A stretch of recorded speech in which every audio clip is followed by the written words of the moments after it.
Hello again, everybody, and welcome to another segment of Hollywood Memories. I'm Dan Roberts, the publisher of The Vegas Voice, and I'm very lucky to co-host this with my favorite columnist, and that's Beverly Washburn.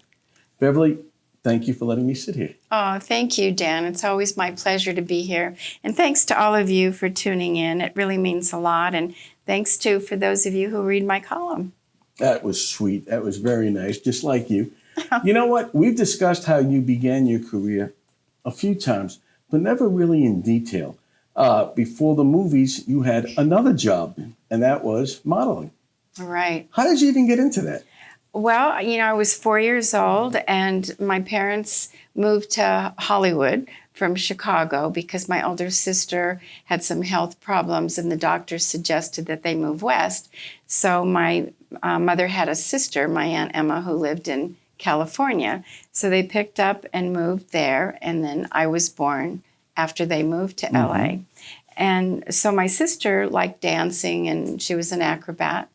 And so I would kind of tag along with her. She would perform at different veterans hospitals and places like that. And so my mother got me an agent, and I started modeling children's clothes. Do you remember doing that, or you remember having to try on clothes? Because you eventually got a modeling job with Miss... with Debbie Ross? Debbie Ross, or and that Little Miss... Little Milady, yeah. Tell us a little bit about that. I mean, you were, 3.5, 4 years old when that happened? Yeah, it was fun for me because I got to dress up, that's what I called it. And so I would just tag along to all these shows with my sister and typically get up on stage and sing a song. And at one of the shows in Long Beach, Jock Mahoney was there, and people will remember him as the range rider. And I remember him from Tarzan. Right, of course. And yeah, so we did that. So you met him, and how did that even occur when you first met him? Well, he was there. He was the special guest star at this particular show. And I met him, and I was mesmerized by this tall, handsome cowboy. And a few months later, I had an agent, and she would send me on all these auditions, but I never got the part because I had no experience. But my mother just persevered, and we just kept on doing it, and it was fun for me. Well, let me ask you this. When you said you persevered, was it your mother doing it? Was it you doing it? Was it like, no, I don't want to go, I do want to go? And I mean, who did what to who? Well, I had wonderful, very supportive parents, and they always asked me if it would be something that I would like to do. They never forced me, or they didn't live vicariously through me, or it was just always asking me if it's something that I would enjoy doing, and I thought it would be fun. So I would go on all these auditions, and of course, I never got the part. And how many would you say you went on and that rejected before the big break? Probably 50, and I would always be turned away because I didn't have any experience. I was 6 and I didn't have any experience. Yeah. But what I find fascinating is that you said you did maybe 50 of them, turn down, and yet you kept on going. And were your feelings crushed when they didn't pick you? Was your mother's feelings crushed? I mean, were you angry? No, I think I was brought up that, my parents would always say to me, one of these days you'll get the part, but it doesn't mean that somebody else is better than you. And if you get the part, it doesn't mean that you're better than them. It's just whoever they might be looking for at the time will get the part, and sooner or later you will. So I just thought it was fun because you go on these auditions, you meet the casting director, and typically the director, sometimes the writer, and they'll ask you questions. And usually it's a cattle call. There's tons of girls in the waiting room. And I assume that they're all in the same room, all with I assume their mothers, right? Right, yes.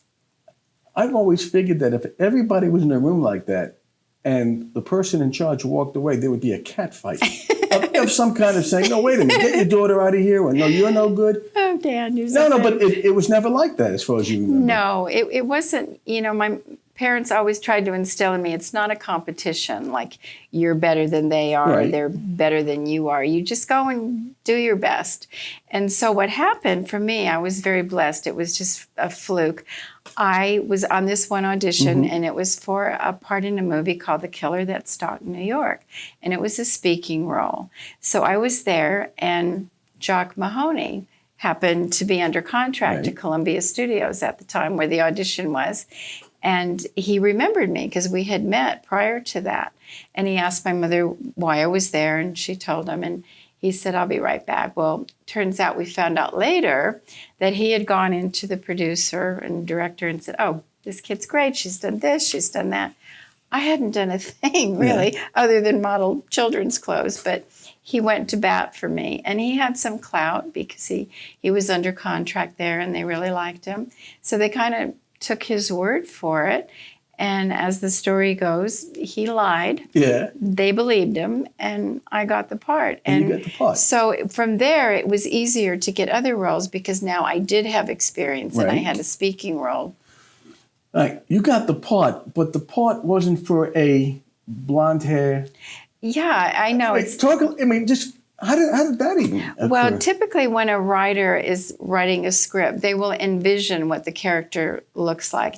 It's not always relevant to the storyline or pertinent or anything, but they kind of envision who this character should look like.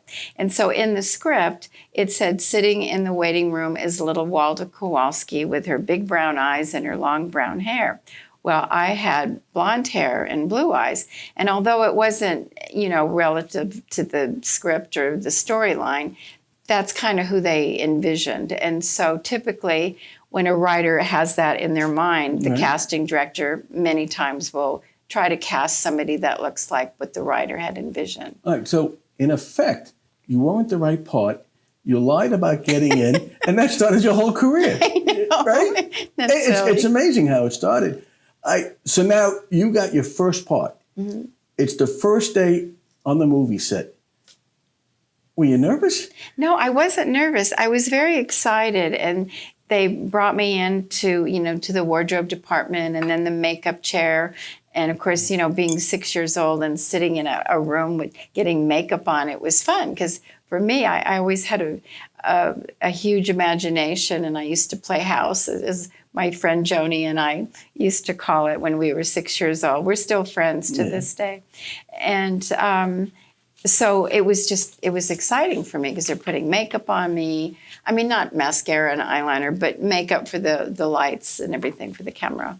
And yet, you had no concern about your speaking part. You were with Evelyn Keys. Yeah. And we have a picture of you pointing to the pin. Do you remember that scene? I do remember it very well. Yeah, it was called The Killer That Stalked New York because she's a carrier, as you know. I believe you saw the movie. Yeah, we did. She was a carrier of smallpox, and everybody that she would come in touch with would get smallpox. So in the scene, we're in a doctor's office, and I see her, and I come over, and I sit on her lap, and I point to this beautiful brooch that she's wearing.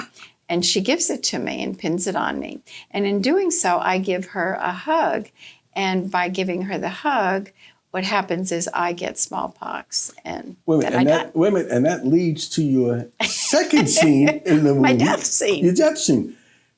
Again, you remember that. And what I saw from the movie, you're lying in bed, surrounded by people.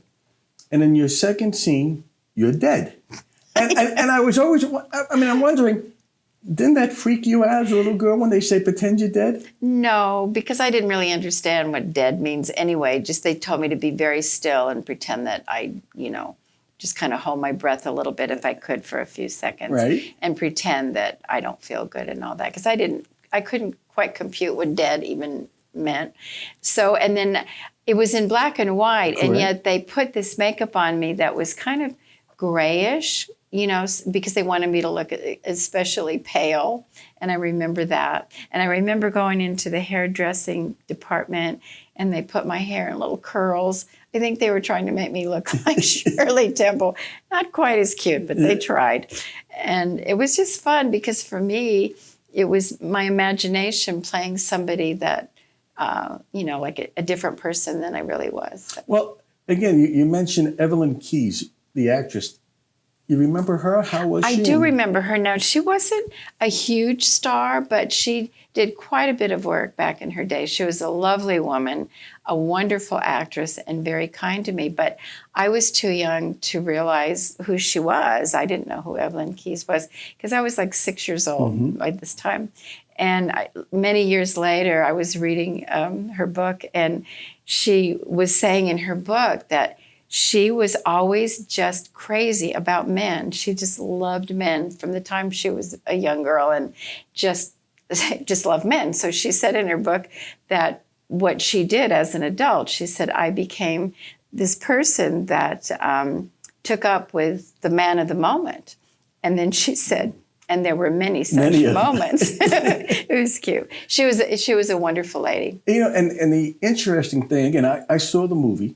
It's on YouTube. Oh. And there again, you did not get credited, but there was another gentleman who was in that movie who did not get credited, and that was Jim Backus. Right. Isn't that something? Mr. Magoo. Mr. Magoo. And again, we know him from Mr. Magoo. I know him from the Gilligan's Island, Mr. Howell. And yet both of you had just a tremendous career after that, which I think is fantastic. One more thing I want to add, because it is just something. The movie itself was about a smallpox epidemic. And they talked about, oh my God, we have to vaccinate everybody in New York City. How can we possibly do that? I know. And there's a scene in which the doctor was imagining Times Square being completely shut down and empty. Right, I know. Isn't that something? 70 years later, it came to pass. I know. So you were really ahead of the game over this. The timing now, it's just bizarre, isn't it? Yeah. Pandemic, and this movie really talks about that very thing. Again, it's the killer that stalked New York. And that movie and everything else about Beverly's varied career is in her book, Real Tears. Let me give a plug for that. Thank you. If somebody wants to get the book, how do they go about doing it? Well, it's available on Amazon. And for those of you who are kind enough to buy it, if you do buy it and then have it sent to the Vegas Voice, I'd be more than happy to sign it for you and mail it back to you at no charge. And I always donate to my favorite animal charities.